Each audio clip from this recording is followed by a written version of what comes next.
Hi, I'm Conrad Marshall, and from the Sydney Morning Herald and The Age, welcome to Good Weekend Talks, a magazine for your ears featuring in-depth conversations with fascinating people from sport and politics, science and culture, business and beyond. Every week you can download new episodes in which top journalists from across our newsrooms talk to compelling people about the definitive stories of the day. In this episode, we talk to TV and food personality Melissa Leong, the subject of a cover story in today's Sunday Life magazine. In her life so far, Leong has worn many hats: talented pianist, advertising executive, food writer, and even UFC broadcast host. But it's the 3 years she spent as a judge on MasterChef Australia that made her a household name and also put her under the spotlight, especially as a woman of colour in the media. Now, in a new memoir titled Guts, Leong writes about how her formative years, including aspects of growing up with migrant parents, have shaped some of her biggest life choices. She's also candid about her struggles with mental health and seeing the darker side of the hospitality industry. She talks about all this, as well as her love of food, with the writer of the Sunday Life feature, Associate Editor Melissa Singer. Thanks, Conrad, and welcome, Melissa. Thank you very much for having me. Now, we should begin by letting the listeners know that this isn't the first time we've met to talk about your incredible new memoir, Guts. A few weeks ago, we caught up at your stunning home in Melbourne's inner north, where you were kind enough to cook lunch for me. Oh my God, I was so nervous. That's not a format I've given a go before, so that was very new territory for me as well, cooking while being interviewed. Clever, very clever, Melissa. Just sort of keep me distracted and just see how, see what comes out in the wash. So, well, I think how'd I go? I think part of it was, I think in the book you talk a little bit about not so much the imposter syndrome, but I suppose this belief that if you weren't a chef, that you didn't have a rightful seat at the table. So I suppose part of me just wanted to see what kind of cook you were. What can she do? And then I also thought, well, cooking, you don't really truly know someone till you break bread with them. That is a sentiment I share with you. And that's in that regard, when you said, hey, would you cook for me while we do this interview? I thought, you know what, that's beautiful, because I really agree. When you share food with somebody, when you literally sit at the same table as somebody, you have to set aside expectations and other things and just be present. And maybe this is the beginning of a whole new series of chats for you. Who knows?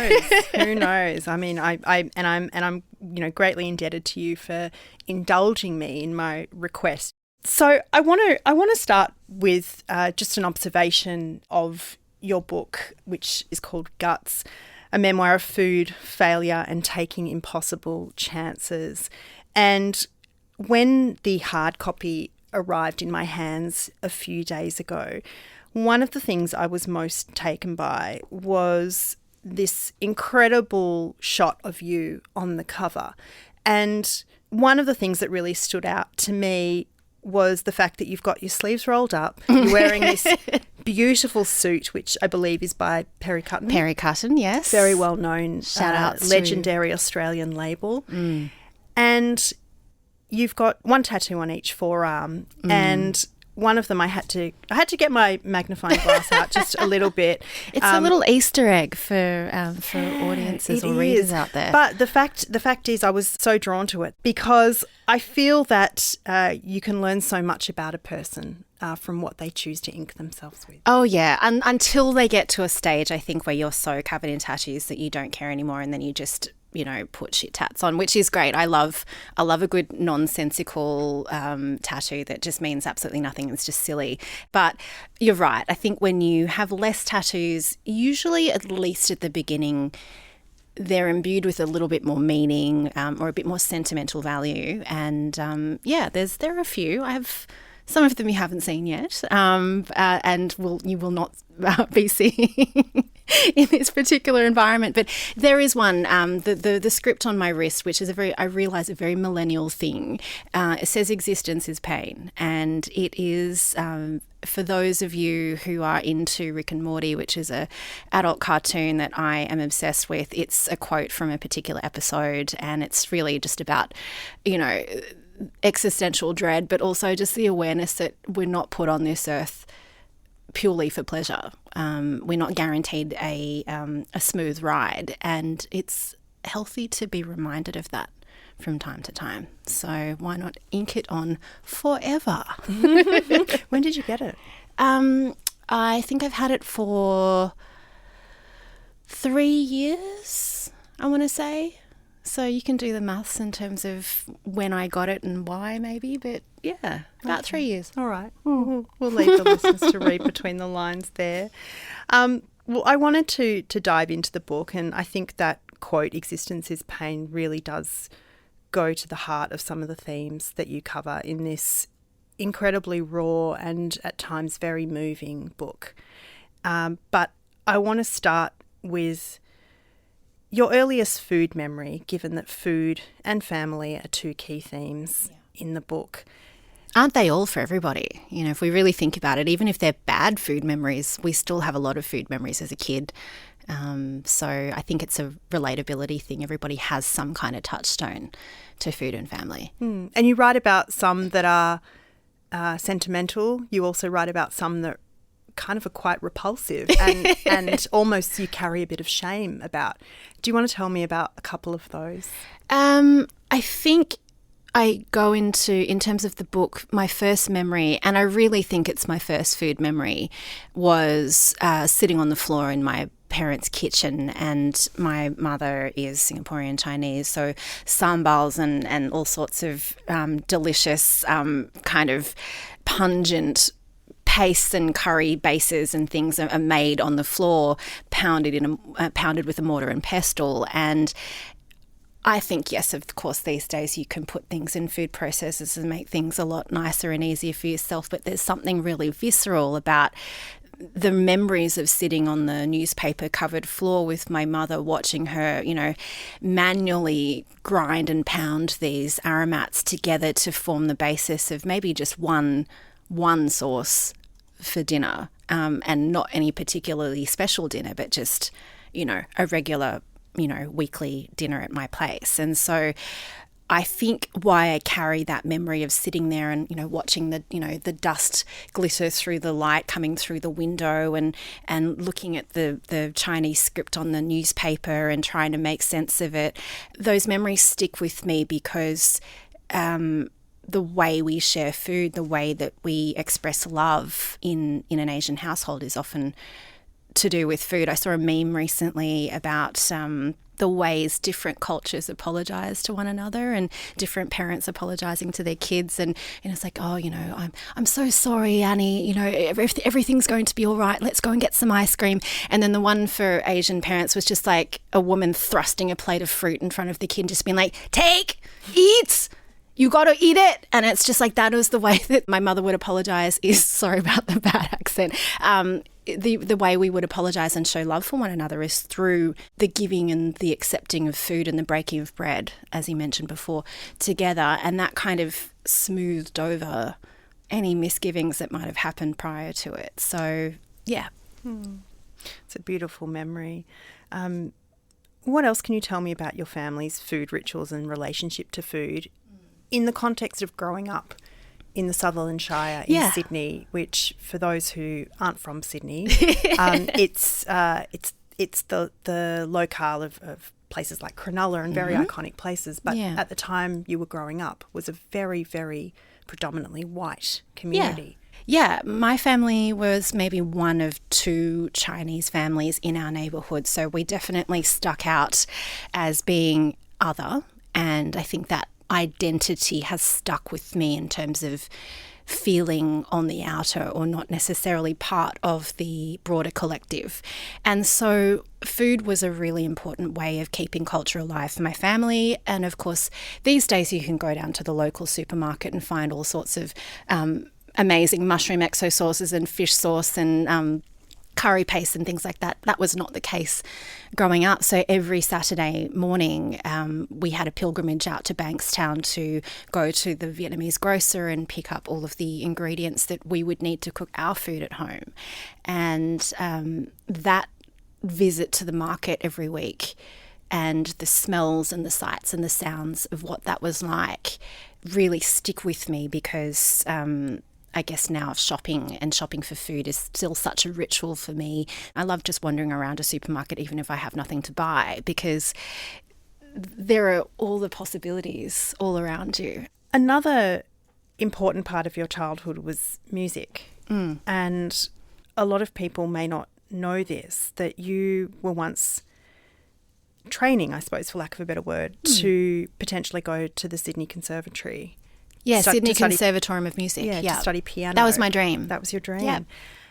But something intervened and fate took you on another course. Yeah. Can you tell me a bit about your love of piano, your practice, and what happened? Well, I still don't know where it came from, but apparently from the age of 3.5, I begged my parents for a piano. And of course, when parents listen to a toddler at that age, they're like, oh, yeah, I'm sure that you're going to stick with this. So they bought just a really shitty upright piano from, some bargain place somewhere, and it's probably not even secondhand, but 5th, 6th, 10th hand piano. And they thought, okay, let's see how long she sticks with this. And it turns out I stuck with it and I really loved it. I really took to music. I got it in my head that this was something that I wanted to do, and I loved the performance aspect of it. There's something really special about sitting in front of a piano, in front of an auditorium full of people, and it's the perfect introvert instrument because you don't have to look at anybody. You just look at the keys. As I turned, I think about 15, 16, I started to develop some pain. So I started to get some pain in my shoulder.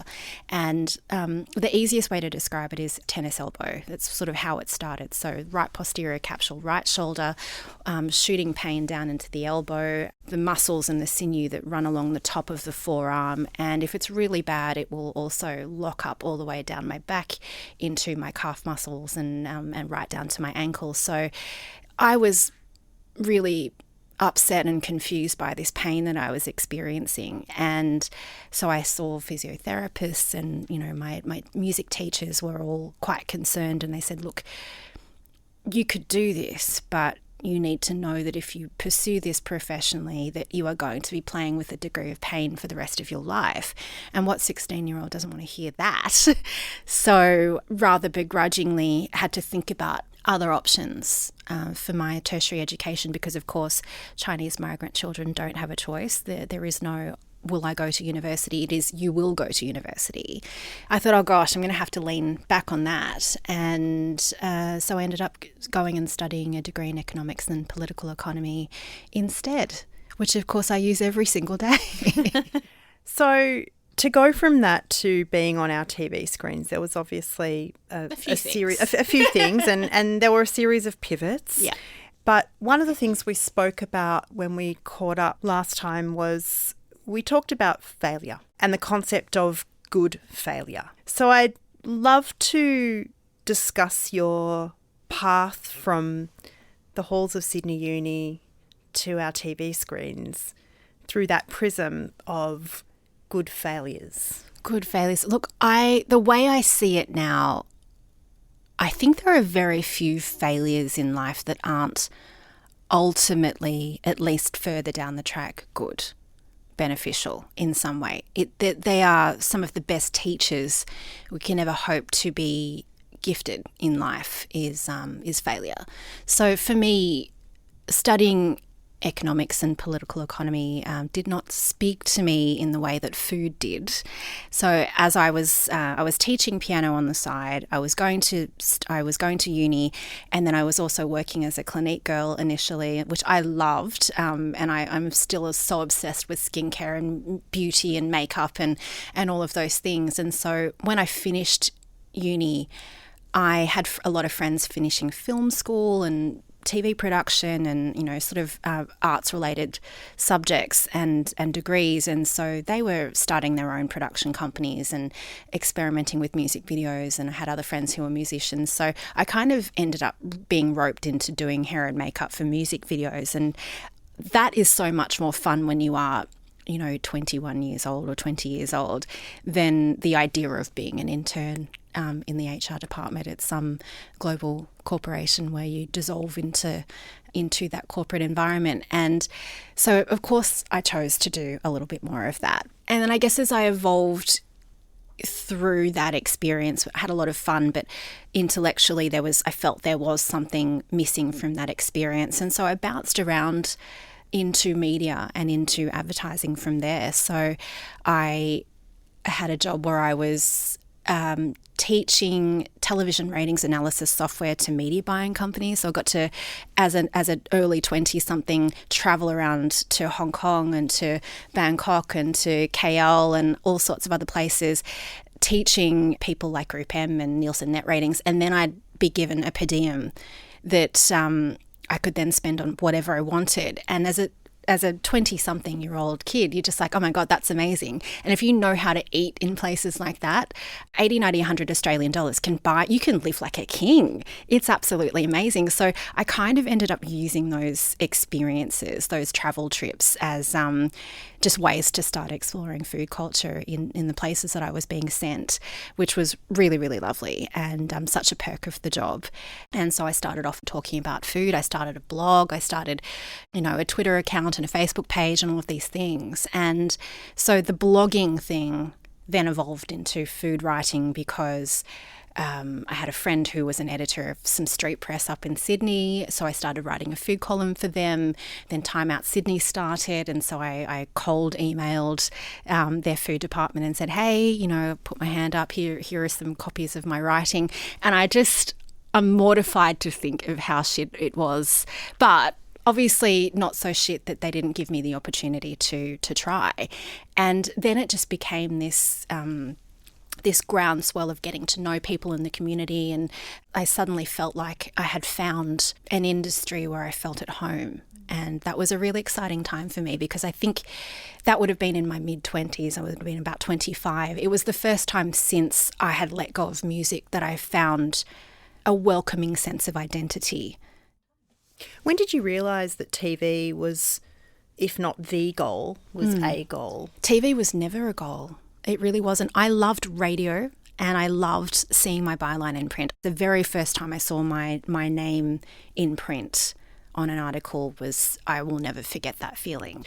But I sort of ended up being nudged into television, and it started, I think, because I was producing and co-editing the Great Australian Cookbook, and we had a videographer that came along for the ride because at that point in publishing we know that content is king.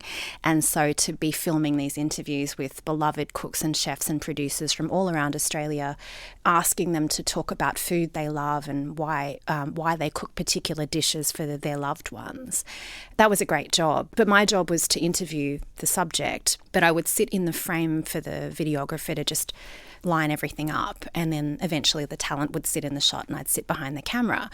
But the videographer cut together all these little snippets of me sitting in the frame, and it somehow made its way to SBS, I think, and then I got a call, and so they asked me to partake in an all-in kind of chemistry test, and that was the beginning of everything else over the last couple of years. So, yeah.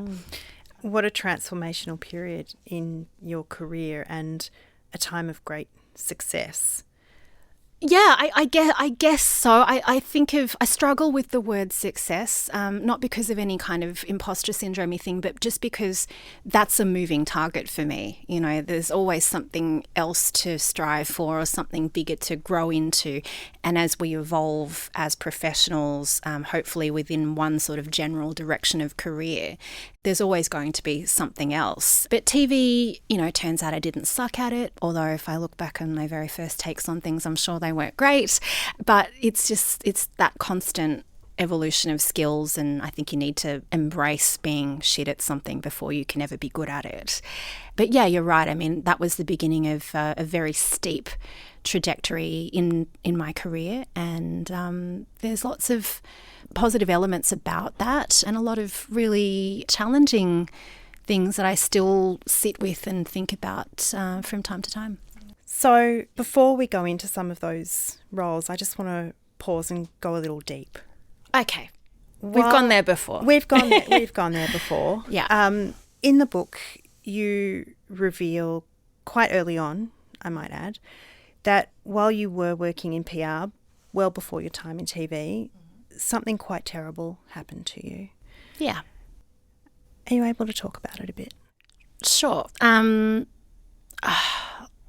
Where does one start with these things? This is something that I wasn't ever planning on writing about. When I created the structure or the chapter structure for the book, I thought, okay, what do I want to talk about here? And it's been a fairly big life so far. There are lots of different things that I could keep in or out of that narrative. But as I went to write this book, it kind of wrote itself, and I found myself looking at words on a screen. Gosh, I wish I could say, on a typewriter, but that's a different person. I saw these words come flooding out on the screen, and it was the story of being raped.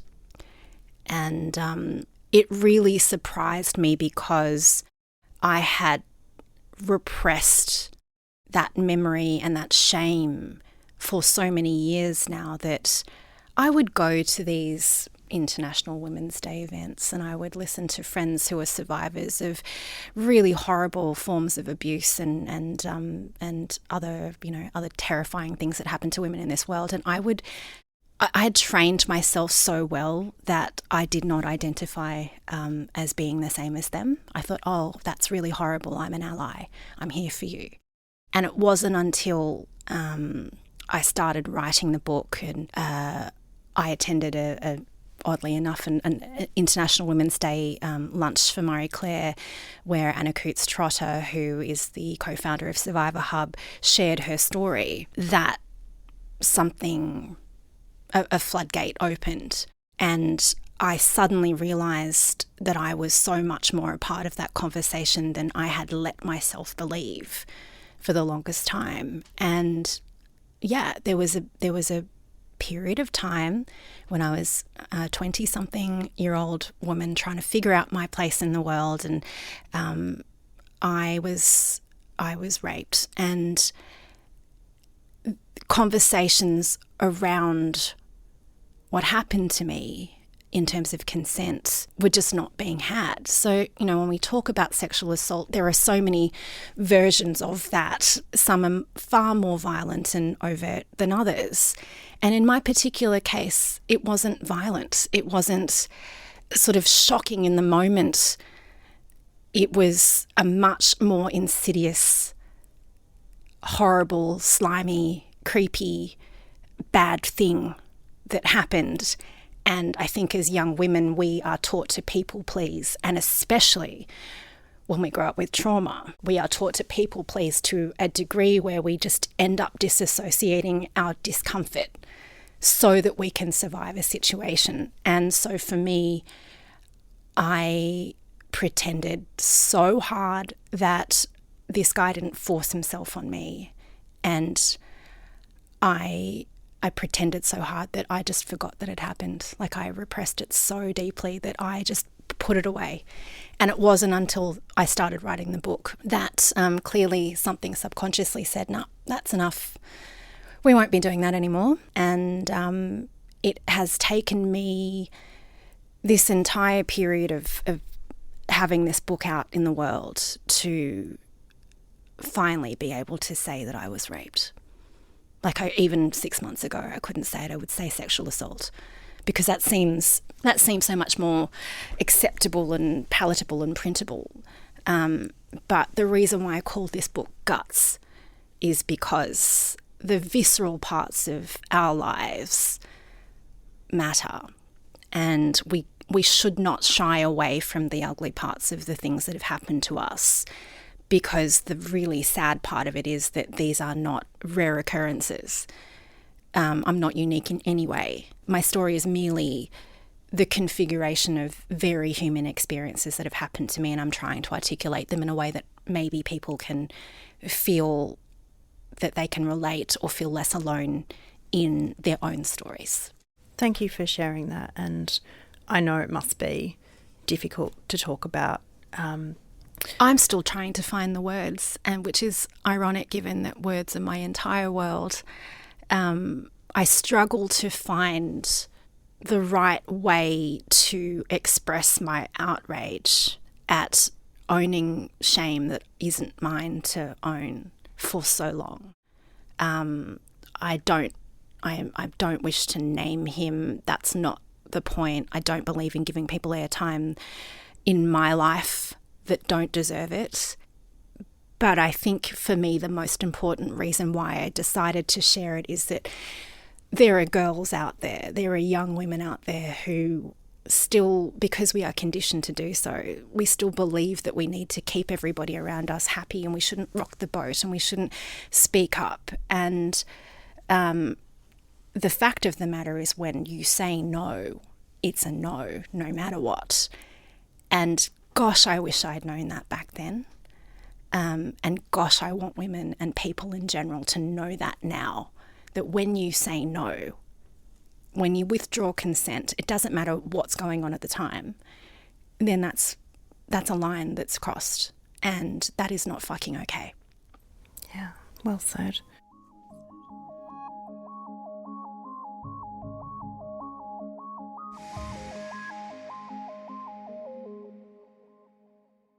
When we chatted for our Sunday Life cover story, you also spoke a bit about the impact that your upbringing and some of the trauma that you referred to a few moments ago from your family how that has impacted you.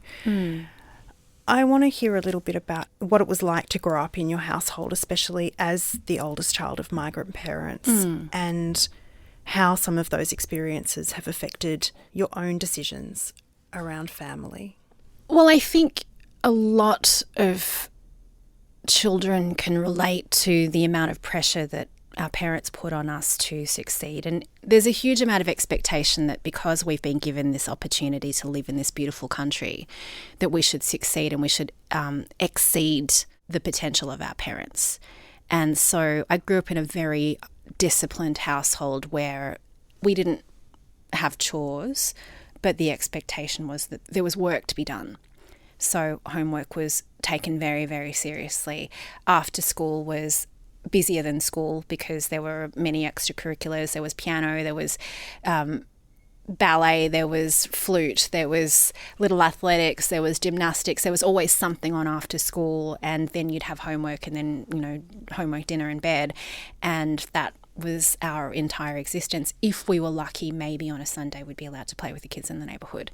So in order to get us to be that way, there was a fair amount of discipline involved. And so, my family grew up in a very corporal punishment environment. They came to Australia in the 70s, so they were born in the mid-50s, and corporal punishment was a huge part of the deal. And so I was beaten a lot as a kid. There were lots of instances where I would have to, on a hot summer's day, wear track pants under my school skirt or long sleeves when I really shouldn't have needed to cover up bruises that were there, because I was terrified that docs would come and take me away from my family. Yeah, so there was this fear of being taken away from my family, even though my family were the perpetrators of my harm. And so I realised that I didn't feel safe growing up. I realised that a lot of my behaviours now, including people pleasing and striving for excellence, come from a feeling of never feeling safe at home. And I think what you were alluding to is my choice to be child-free is probably definitely influenced by the way that I grew up. I don't want to pass that on. I don't know what kind of parent I would be. So I decided to let fate decide for me if I had children or not, but I certainly didn't push the issue. And I'm okay with that because at least I've broken the cycle for my family. So you spoke a little bit earlier about what sorry looked like in your family and in your culture. What you just said about your family prompts me to wonder, what did love look like? Love looks like food, always. I feel like even if sorry was not able to be spoken, the way that it was expressed and the way love was expressed was through the ritual of cooking and eating together. That way you didn't have to say it, you would just feel it.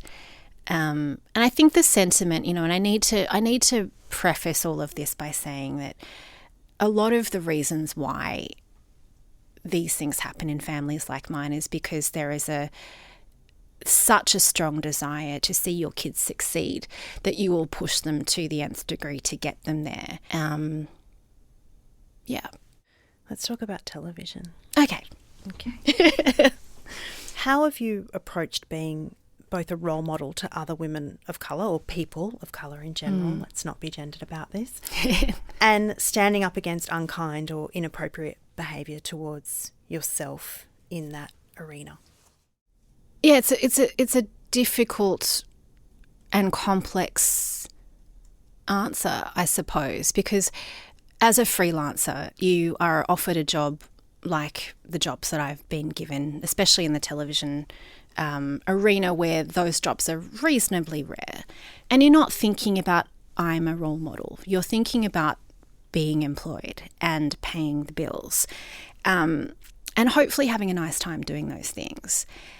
I think it wasn't until the work started to be broadcast that I would receive feedback from people about what my being there meant to them, and not that I would have done anything to denigrate their respect, but knowing that people look to people like me, and there are more and more people like me every day joining our screens, which is a wonderful thing.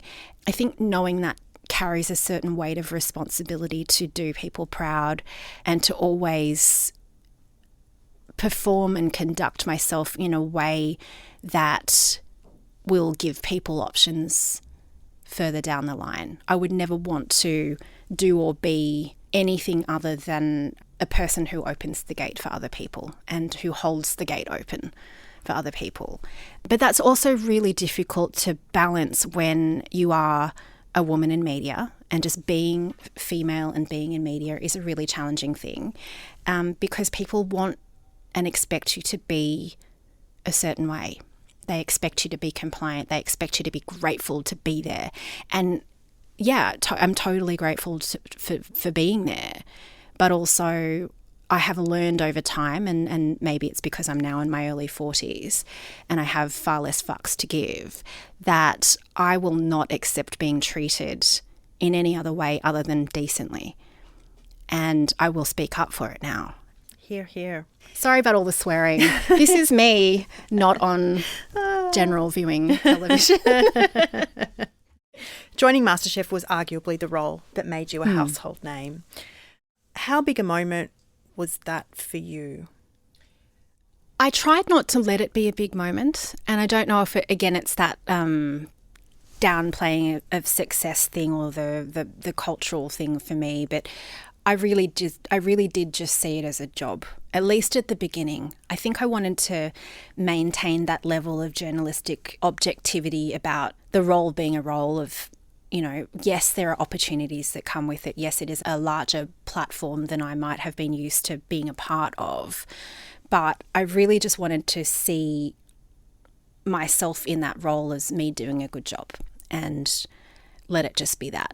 And when you take away the articles and the media coverage and the red carpets and things, you're just going to a studio doing your job every single day. And I just wanted to focus on it being about that, because I think if you start to drink your own Kool-Aid and you start to think about the potential largesse of everything that goes on around you that involves you and your work, I think you can get lost in that. And I really wanted to maintain 2 feet on the ground throughout the entire process. And I feel like I've done my very best to do that.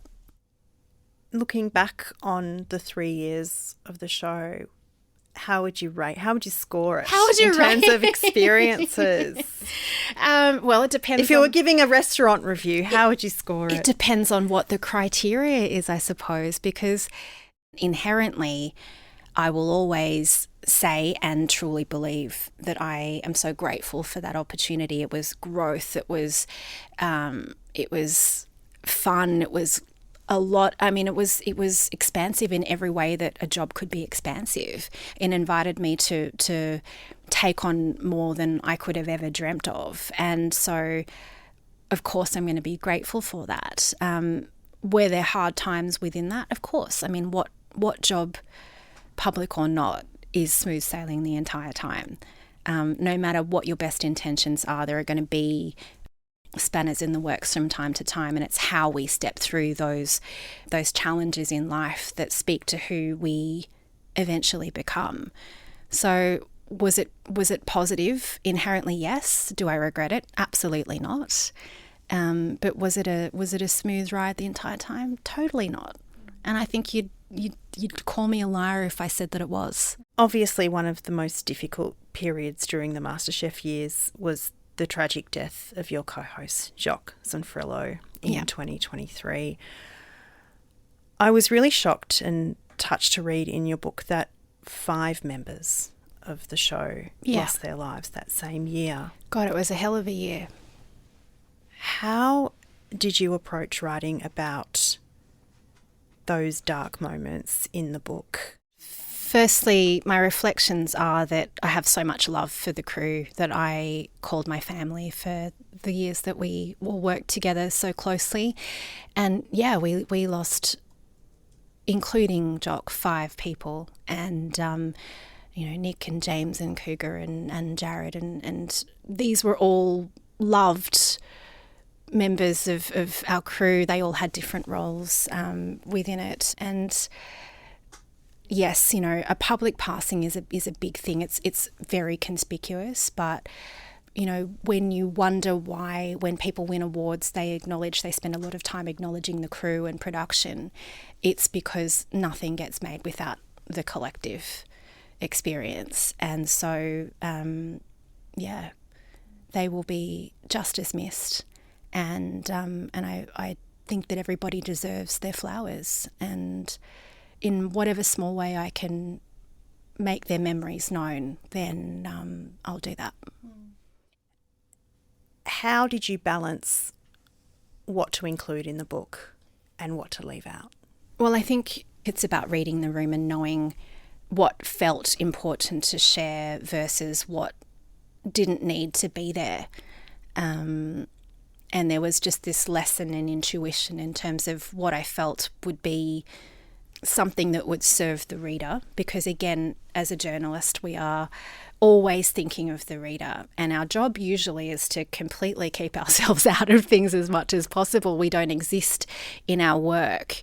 So it is a really challenging thing to write a memoir, because it is all about me. Like, I'm all over it. I'm literally all over it.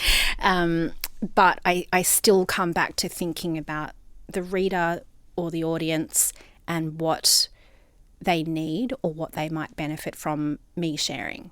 And so I think that was always the guiding principle, is feeling like I wanted to give them a well-crafted piece of writing and some information that they were hoping to receive, while still maintaining a level of privacy and decorum about how I lived my life. Because I think I've made it fairly clear from early on that there are things that I'm happy to share, and they're usually things that are to do with the common human experience. But everything else is up to me. And I think, especially when younger people enter the media spotlight, there is this obligation or pressure to share everything, but you don't have to.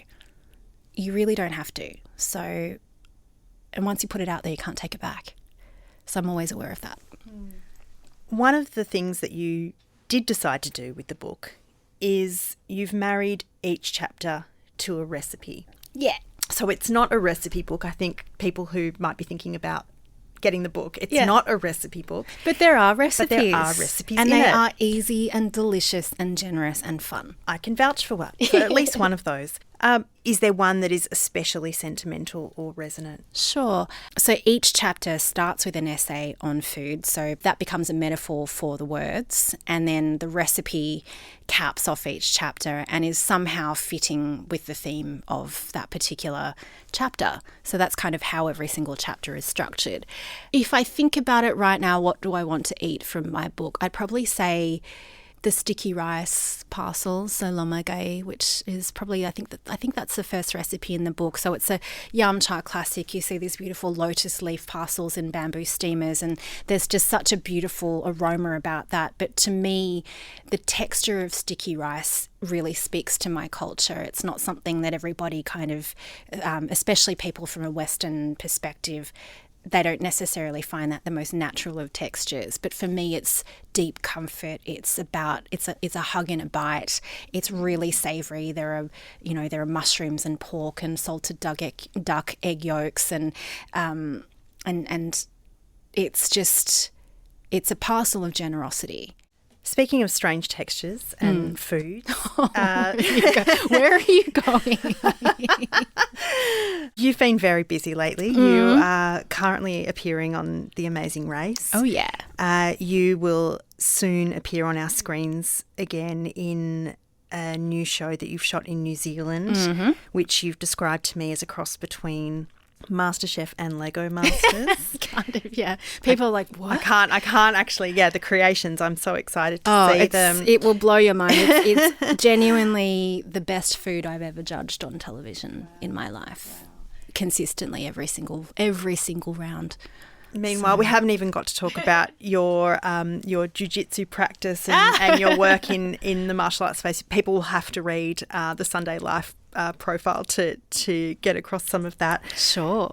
Tell me a bit about the projects that you've got happening right now and anything you can tell me about what's next. Well, it's really funny because especially where television is concerned, the lead times are so long. And so you mentioned The Amazing Race being on TV right now. We filmed that way back in March, this year, March, April. So it's kind of destroyed the magic. It's a distant memory. Well, it's funny because people, will message on Facebook and say, "Oh, you're in Nepal. Come to my restaurant." I'm like, I would love to, but we have been and gone for quite some time. And but hopefully the invitation extends to the next time I happen to be in your beautiful country. So it's funny that way because I'm working on things now that might not manifest themselves for another 6 months or so.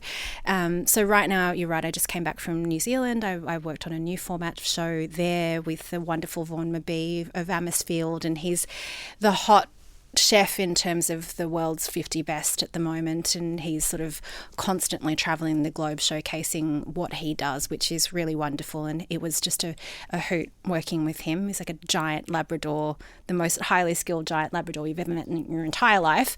So that will be early next year to mid next year, depending on what territory, which part of the world you live in.